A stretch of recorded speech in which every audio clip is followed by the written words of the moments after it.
just as the lawsuit against PGA Tour is getting intense by the minute. It's been revealed that American pro golfer Phil Mickelson has chosen to step down from the issue and feels it's no longer necessary for him to get involved. What changed the golfer's mind? Find out all about this and more in today's video, so make sure you tune in if you don't want to miss out on the latest. First up, Phil Mickelson, the primary plaintiff in the lawsuit against the PGA Tour, recently dropped out. Since Phil Mickelson was the most well-known of the original 11 plaintiffs, the case has been known for months as Mickelson et al. Versus PGA Tour, which is a suitable name for what is expected to be the largest lawsuit in PGA Tour history. That abruptly changed after Mickelson and 3 other LIV players withdrew their names from the lawsuit on Tuesday. The August 3rd lawsuit has advanced past an initial hearing that the PGA Tour won, preventing LIV golfers from competing in the FedEx Cup playoffs, and has arrived at the stage when information and papers are being required to be discovered.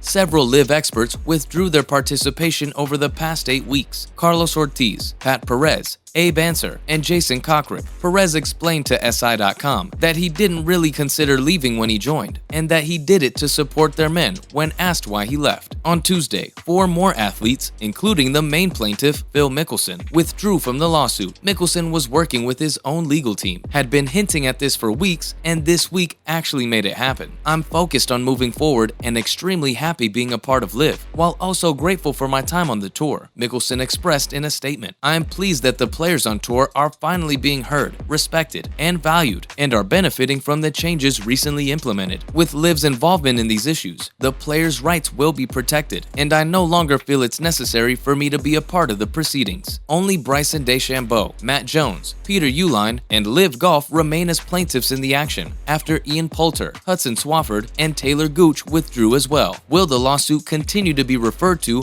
as Mickelson et al. V PGA Tour? Most likely not. It's just another sign that LIV Golf v PGA Tour was always the likely outcome of the lawsuit, which LIV Golf joined after it was initially filed. Mickelson and the others who joined him in withdrawing from the lawsuit do not entirely absolve themselves of any wrongdoing. They remain vulnerable to being removed by either side for purposes of discovery, despite being important elements of the LIV Golf jigsaw. Before his official announcement in June, Mickelson's name had been associated with the competing golf tour for more than a year, since LIV Golf entered the professional golf sector and attracted top tour talent to its side with guaranteed contracts. Funded by the Public Investment Fund of Saudi Arabia, the lawsuit itself depends on the rivalry between LIV Golf and the PGA Tour. Members of the PGA Tour have traditionally been referred to as independent contractors, who get to decide when and where they participate. However, when it coincides with tour events, the where and when are constrained by PGA Tour rules. Members may submit requests for releases 3 times each year, 45 days before an event, and the tour will either approve or refuse them. In the first LIV Golf tournament, which took place in London in early June, tour members were not given releases but participated in the competition. They were immediately placed on indefinite suspension, or were prohibited from playing on the PGA Tour again by PGA Tour Commissioner Jay Monahan. The more starts the golfers made in LIV competitions, the more suspensions they received. LIV sees this as only one example of the lawsuit's claims that it was unlawful and anti-competitive. Although several players and their counsel have left the lawsuit, LIV insists it will go on. "Nothing has changed," LIV Golf said in a statement. "The merits of the lawsuit, the PGA Tour's anti-competitive conduct, still stand and will be fully tested in court, and we look forward to it. We stand by the players who the PGA Tour has treated so poorly, but we also recognize to be successful, we no longer need a wide variety of players to be on the suit. We have our players' backs, and will press our case in court against the PGA's anti-competitive behavior." In other news, LIV Golf released details of its $50 million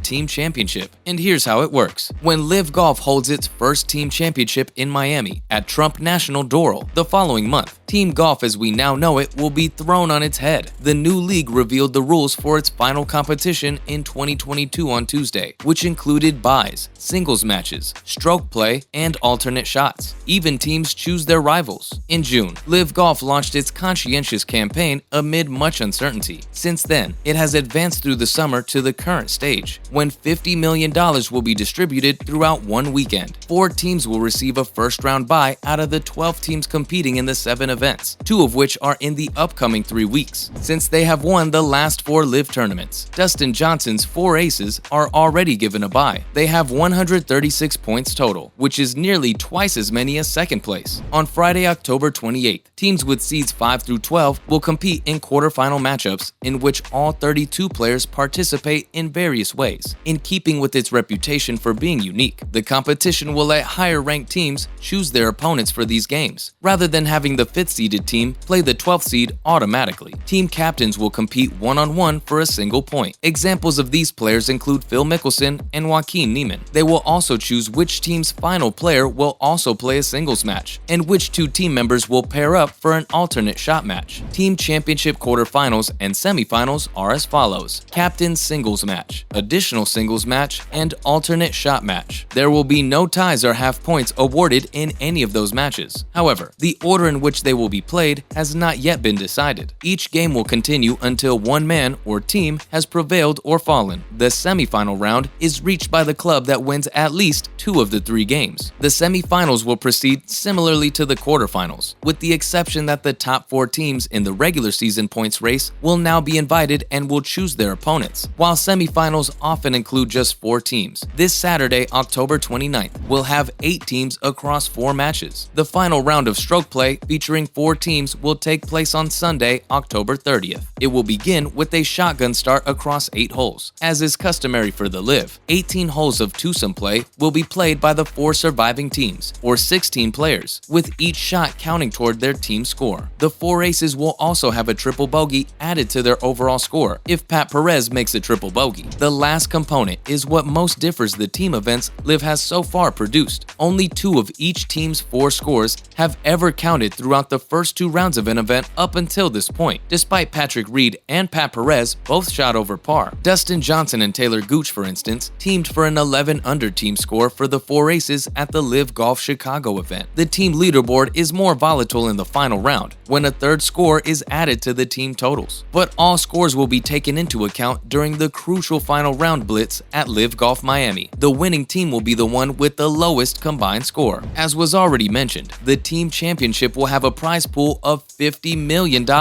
a once absurd sum never before seen in professional golf. But for LIV Golf detractors, the amount of money in play has been a big bone of contention. The Public Investment Fund of Saudi Arabia, which has long been interested in the game but has just recently purchased its way into golf in the most obnoxious way conceivable, has promised a significant amount of money to those who quit the PGA Tour, and the majority of it has come from that source. The winning Miami team will receive an equal share of $16 million, with $10 million going to second place and $8 million to third. Each LIV team will receive at least $1 million in prize money for participating, given that the competition occurs only a few weeks after the LIV's regular season conclusion, and that Jeddah will also award $25 million in addition to the $30 million awarded to the top 3 finishers overall. It appears that the top competitors in the LIV's 8 events in 2022 will amass anywhere between $10 million and the amount that Dustin Johnson earns. Johnson might make more than $30 million